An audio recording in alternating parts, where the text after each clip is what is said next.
Mga palangga, may customer ako ngayon, masyadong dry yung buhok niya, masyadong dark yung hair niya, pagagandahin natin yung buhok niya kasi ang gusto niya, balayage.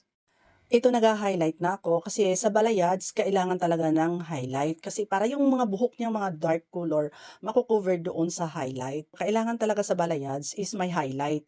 Ang highlight kasi yun yung nagdadala ng ganda ng hair. Kailangan natin pagandahin ang pag-highlight kasi para magustuhan ng ating client. Kailangan pagbutihin natin pag-highlight, di ba? Kita mo, effort na ako.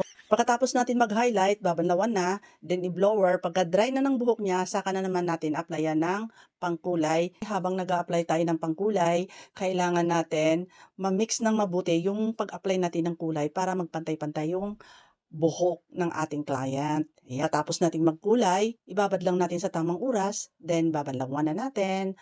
After banlaw is ibabrazilian natin, ibababad lang natin sa tamang oras. Ibo-blower na natin. After blower, ito na ang kinalabasan ng aking ginawa, mga palangga, di ba? Napakaganda.